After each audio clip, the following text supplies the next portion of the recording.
Hello everyone, Future Foe here, and we're going to go over the weekly activities for week 2.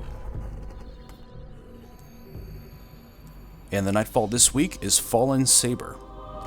This week's modifiers are Epic, Voidburn, Berserk, Specialist, and Trickle. Previously, I thought Ironclad was going to permanently take the place of the Nightfall modifier, but it seems like now we're going to be rotating through 4 different modifiers every week.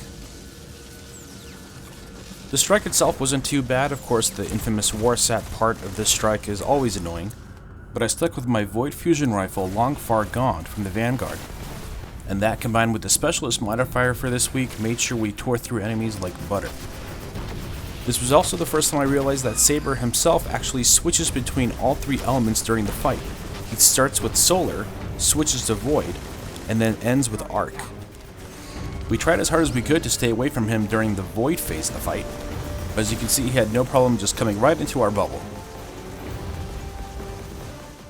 The Nightfall reward wasn't too bad. It was a 297 mark that helped me raise my light. He dropped Legendary Engram, and thanks to 3 of coins, he also dropped an exotic. And as for King's Fall, the parts of it that I got through on Friday were a blast. Although since I still use an LFG site to find most of my raid parties, we ended up disbanding pretty quickly.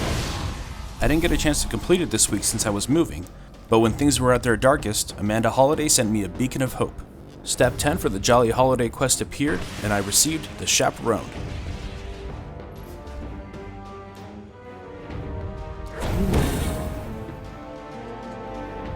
The Chaperone is an exotic shotgun from the makers of The Last Word, Tex Mechanica.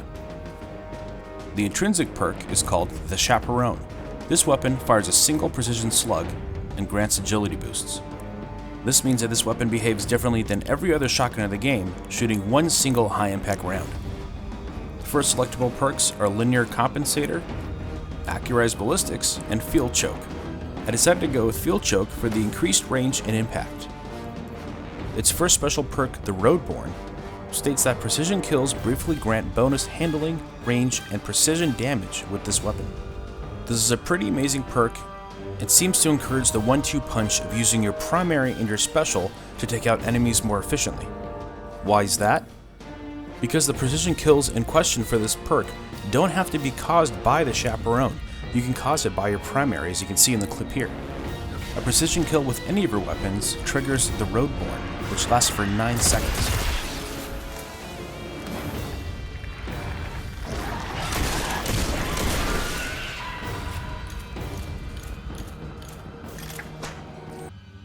Special perk is called the Survivor. 3 rapid precision kills while Born on the Road is active will return 2 rounds to the chamber. This is a pretty amazing perk, and it's not as hard as you think to get a precision kill with the Chaperone.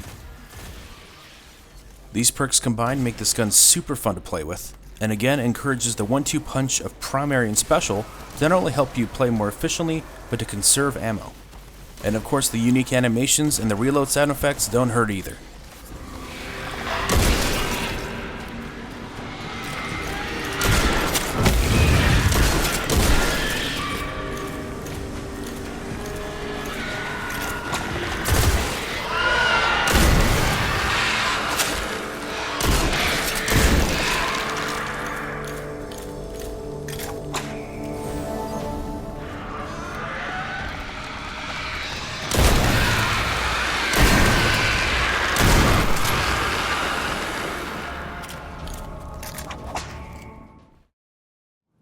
And finally, I want to show you some of my favorite gear from this past week. We'll start off with this awesome Crucible Pulse Rifle from Suros. It actually happened to drop for me at 299 light, which is amazing. And perks like Rodeo and Perfect Balance make this an all-around solid gun to use. And next, we've got a Void Rocket Launcher from the Crucible as well. It's got some of my favorite perks on it, Army of One, and Grenades and Horseshoes. I'm beginning to prefer Grenades and Horseshoes over Tracking, so I was pretty happy when it dropped. And next, while it didn't finish the raid, I did manage to get War Newman's Fist. They are the Titan's Gauntlets from the raid, and it's got some perks that I really like, including Shotgun Reloader, increases the reload speed of shotguns, and Buddy System, faster weapon reload while in an aura. And finally, the Crest of Alpha Lupi Year 2 edition, made even better than ever, with Keeper of the Pack, as usual. an increased capacity for either pulse rifle or shotgun ammo, solar recovery, and solar armor, which is fantastic since I'll be sticking with Sunbreaker for some time. And that's everything for weekly Wednesdays. I was hoping to have the raid finished for this week, but the combination of me moving and me not being able to land a solid raid party made things a little bit harder, but hey, life happens. Thanks for watching, drop a like if you can, subscribe for content every Monday, Wednesday, and Friday, and until next time, I'll see you guys Starside.